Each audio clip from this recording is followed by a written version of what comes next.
What is health? An explanation here, it is the state of complete physical, mental, and social being, and not merely the absence of disease or infirmity. When they say you are healthy, it doesn't mean that there is absence of disease, but it is talking about your physical health. You are healthy, complete health. You're talking about your mental health. It's also talking about your social well-being when you talk about health. And then it says insurance, because I'm looking at the word health insurance. Insurance is an assurance against unforeseen and unfortunate loss. When you say you are going to be insured, I have a car, right? And I'm driving this car. Why did the government ask you to insure your car? Because of unforeseen circumstance that may happen. You may get involved in an accident. You go and hit somebody's car. Because I'm insured. If it's a third-party insurance, the insurance company should repair the guy I hit his car, and I will find my way to repair mine. But if it is a comprehensive insurance, the insurance company will repair my car and also repair the car of the person I hit. Because I'm paying the insurance every month or every year to that if there's something that happens, if something happens with me when I'm driving, I hit somebody's car, I'll call the insurance company, see, I had an accident, and then the insurance company will come in and fix my car, if it is the comprehensive one. If it is just third party, he fixes the third person's car. And then you say, you caused the problem, so you go and fix your car. Because when you're talking about third-person insurance, you are paying for the person who you're going to injure. Except if that person hits you, then that person calls his insurance to fix my car. But in this country, we just forget about it. Oh, it's a new car. And so that's what we do. So it's also the same with health insurance. Health insurance is a system where individuals make regular financial contribution for their health care. You make regular financial contribution for your health care. That is health insurance. You insure your health legally with a company so that when you feel abnormal, that's when you feel sick, you will be treated to regain your normal health status. You pay this because you are not sure of what will happen with you tomorrow. How many of us know what will happen with them tomorrow? Health-wise, nobody knows. How many of us think we will never fall sick? Everyone, sickness will come. Even though there are churches that preach that when you are falling sick, then you are sinning. But it is not true. God made this system. He understands what He made in here. And so we need to take care of the system, quite all right. But there are times that we will get sick.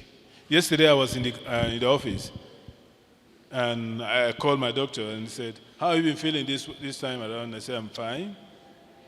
Because I told him I have cough, and he has refused to go. It's just like clogging my respiratory system all the time. When I lie down in the night, I feel it's like wheezing all the time. So he came to my office yesterday and checked me in the office. So he said, okay, I should go in for a test tomorrow. So we all will fall sick. We're not praying to fall sick, but when it comes, what happens? So that's why we talk about health insurance, so that when you fall sick, you can fall back to what you have saved. And I say, why is health insurance very necessary for Christians? Every day our bodies are exposed to sources of sickness and diseases from the air, from the vehicles we drive, from the factories where we worked. I went to a hospital, and the doctor said, can you give me a history of where you worked? I told him my present work. I said, before now I used to work in a factory. And the factory I was working with a flour mill. And I was producing even biscuits and all those, the films and all of those things that come up. And at that time, as young as we are, we were not using nose masks. And you find, when I close from work, you find all the flour and the dust all in my nose and all of those places.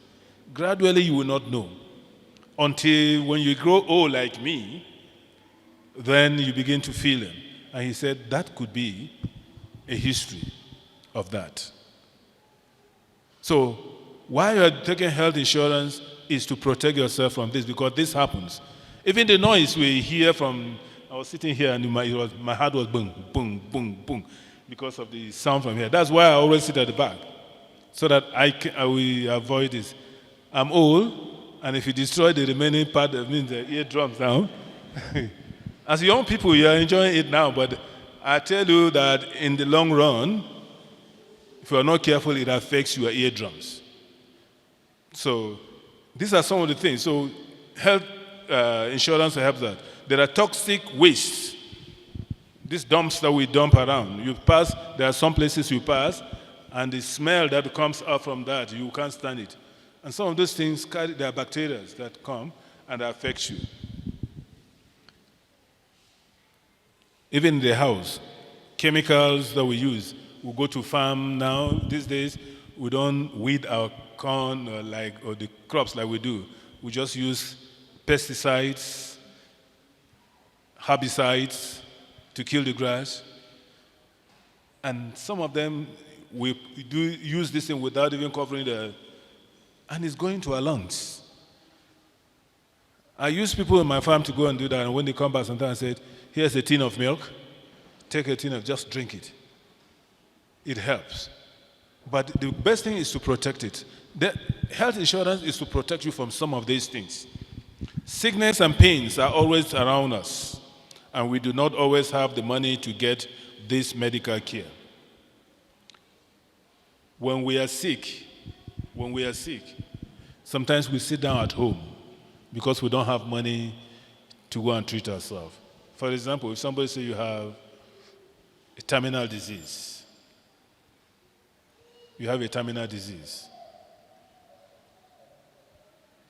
and you don't have the money, what will you do? You will remain at home, isn't it? In the villages, they'll say, just leave him, let him die here. And the reason is because we don't have that money. The good thing is that health insurance takes care of that. So I will ask the question, how many of us here, if just by raising hands, have a health insurance policy, has registered with any of the health insurance, national health insurance system, scheme? Plachema, is it Plachema or Plachema, whatever it is? How many of us can I see? Can I raise it higher? Just about 2% of the church, I think. It's not even up to 2% of the church. When you register, is it because you are sick that you register, or because you are looking at the future, that when I get sick, I will be able to benefit? It is because you're looking at the future, isn't it? It's not because you are sick that you register. If you look at Luke chapter 10, verse 25 to 35, the story of the Good Samaritan.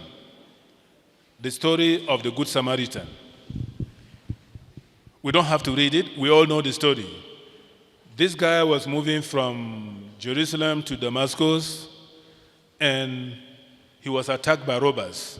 We just heard the news that people attacked, bandits attacked some military guys, 5 of them, and killed them. This guy was attacked on his way.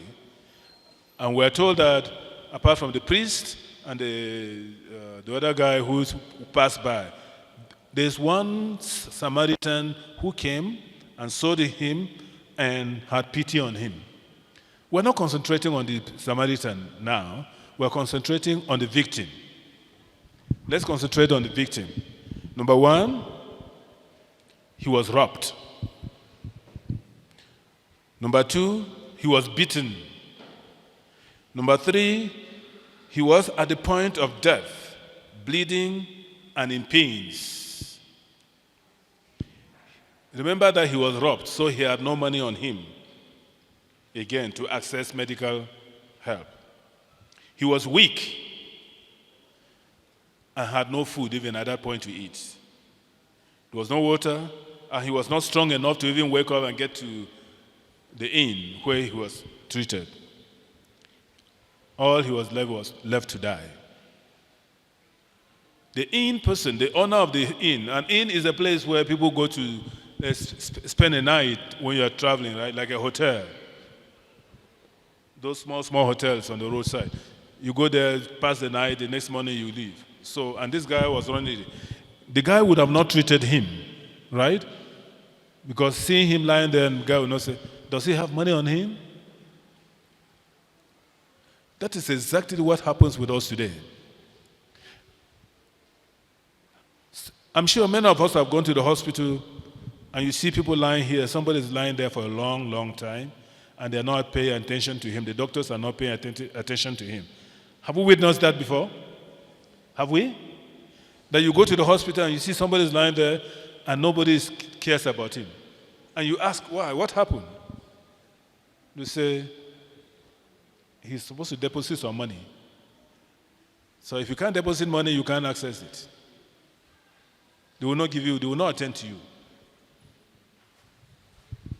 And that happens a lot in our hospitals today.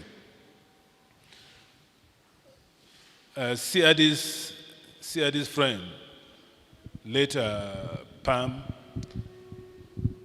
he had an accident here at the Polytechnic here, and he was rushed to Plateau Hospital.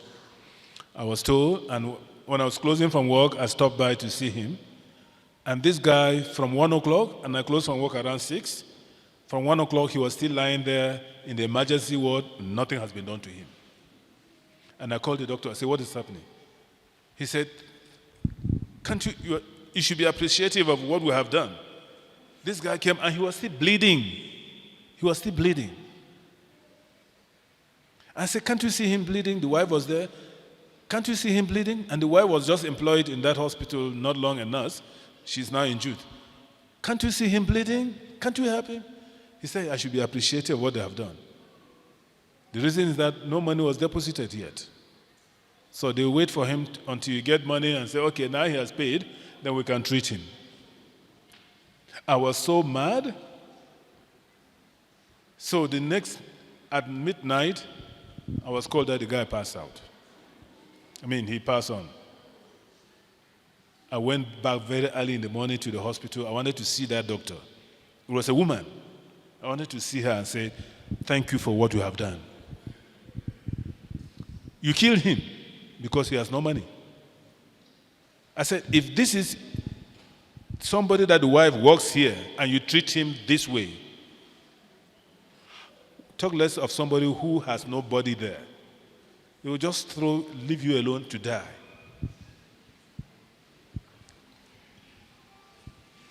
Thank God this Samaritan man came. We call him the Good Samaritan. He came. That was the insurance. He saw this guy, pitied him, cleaned him up, picked him up, and took him to the inn. I said, please, take care of this guy. Here's some money. And I'm leaving some money here with you. If you spend more when I come back, I will pay more. I will pay the balance. This is the insurance we're talking about. Somebody has money, he puts money in here, and it is only that you go there and access it. When we talk about insurance, it's a pool, right? It's like a bank, a pool. You contribute very little. How much did the victim contribute to that amount? Nothing. And I'm told that the Plateau health insurance policy, is it Placema or Placema? That you can pay as low as 12,000 naira in a whole year. 12,000 naira. That means every month you're paying just 1,000 naira. Right? And imagine that you have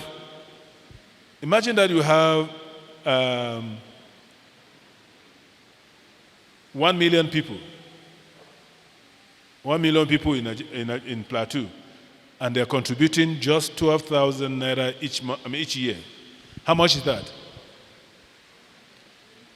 How much is that? Mathematicians. You're having 12 billion in the account. Just 1 million people contributing 12,000 naira. You're having 12 billion in the account. And just your 12,000 naira, you can go in there and be treated for maybe 100,000 naira, 500,000 naira worth of whatever things you are, just because you are 12,000. Somebody else has contributed 12,000, you have contributed, you have contributed, you have contributed, and it's lying here. All of us that contributed will not fall sick at the same time. All of us that contributed will not fall sick in the same year. All of us. Very few may fall sick. And then you are, just your 12,000 naira, you go in, there is 12 billion naira lying there with the Plateau government or the Plateau or Plachema. And all you need to do is to go in, I am sick. I have my register here. This is my number. They will treat you. And in most cases, they don't even, give you tests. Your test will be free. Your test is free. Consultation is free because you have this. And maybe your disease is something that costs you about 200,000 naira or 100,000 naira. And you have only 12,000 in there. And somebody is saying, look, I'm putting this money here, like the Samaritan man. If anybody is sick, let him come here. Anybody who is sick, treat the person. Somebody was sick, I won't mention the name, went to a hospital, delivery, and the health insurance person there, and how do you call it, NHIS, said, Madam, you knew you had this sickness. Why did you register with the insurance company? And he said they were not going to pay the bill. And she told me, I went there, and I went to his office. I said, are you the one in charge of this insurance thing? He said, yes. I said, what is the insurance meant for healthy people or for sick people? He says for sick people. And so why are you saying that a sick person should not have registered? What ground? I said, if you don't pay the bill, I'm going to sue you. And he went and paid the bill. Some of us are ignorant that we even contribute and we don't think, we go there and when we go, we just go and we don't even show the card that we are members and we just get the general treatment. But if you are registered, you have a right to go there. Just little amount, you'll be treated. Whatever type of disease. Some other hospital will tell you, this type of disease is not part of it. It's just a Nigerian scheme. This part of it is not part, this one is not part of it because what type of disease should you treat and what type of disease should you not treat? The scheme is meant so that when you are sick, you go there and get health treatment. Somebody is paying for you. Just like the Samaritan person paid for this guy. The guy will wake up in the morning, I'm sure he didn't have money for food. The inn person will pay. The owner of the inn will ask him, oh, what do you want to eat, breakfast? There's food for you, because he had no money there. So, please, if you have not registered, go and register. Go and register. Because it's going to be helpful to you. Many of us have seen this a lot. I have somebody I stayed with while I was in school in Kaduna. Now he's in Funtua. Just day before yesterday, he called me. He said he's sick. He's a retired police officer. A retired ASP. He called me, he's sick. I said, can't you go to hospital? Why are you saying you're sick? He said, I don't have money on me. I said, did you not register with the police insurance thing?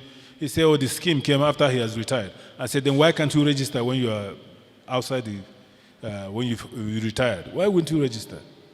So we have the opportunity to register. My organization for now, I have not registered. I have not registered with any scheme because my organization pays 100%. 100%, so I don't need to go and start registering.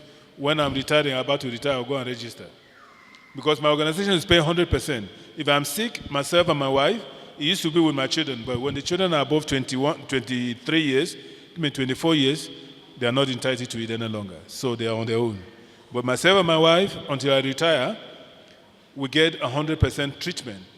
Our organization pays. If I have headache, or I have back pain, or I have whatever, even if it is delivery, anyway, we're not delivering now.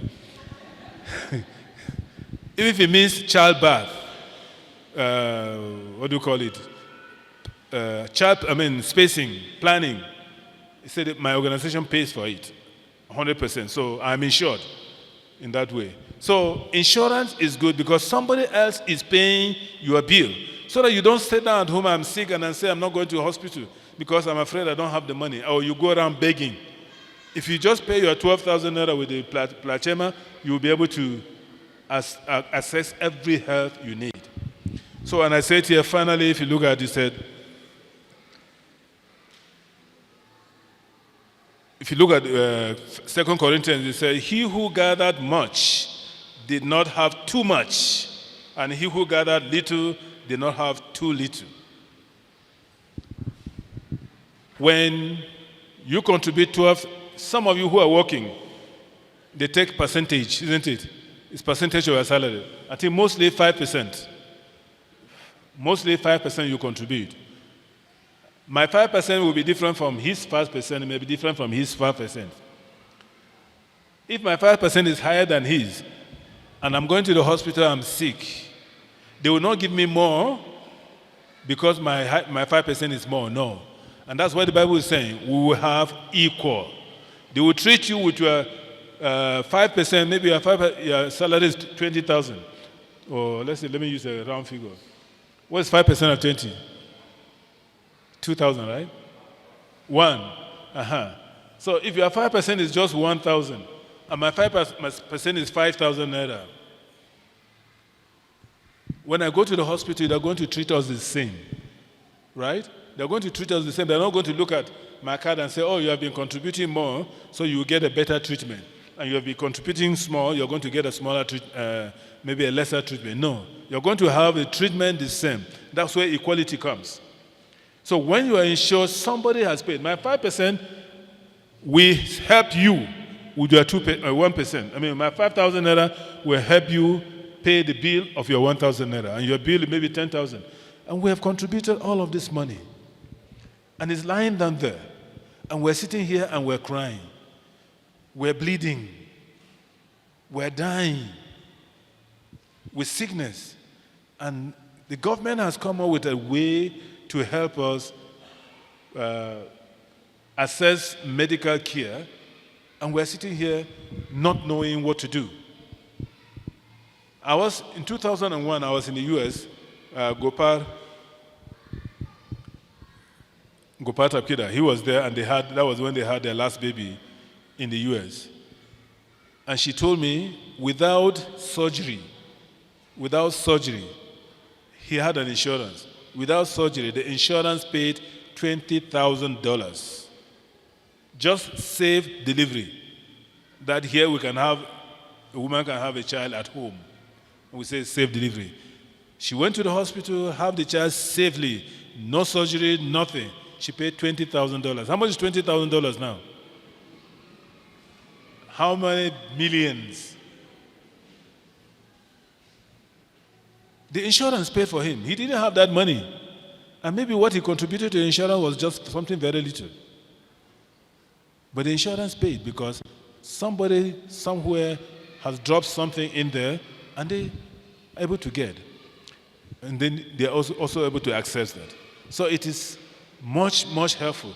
Those of you who are on the medical line will know better. I'm just beating around the bush. But I know that you understand what I'm saying. And it is to make aware that we have that. So take advantage of it. Don't die in ignorance. Again, he said, many of us do not go to the hospital when we are sick because we do not have the money to pay. I encourage you to please register immediately. If you do benefit from your contributions, if you do not benefit from your contribution, remember, it is an opportunity for you to express your love for fellow believers and humanity. Even if you don't benefit, contribute. Somebody else is benefiting, and you'll be blessed. We were talking with Victor, and he said, "Oh, he's been contributing for so long. He has never benefited from it." But he said, somebody is benefiting. Thank God. He said, "But he's been grumbling. So God is God to be happy with that?"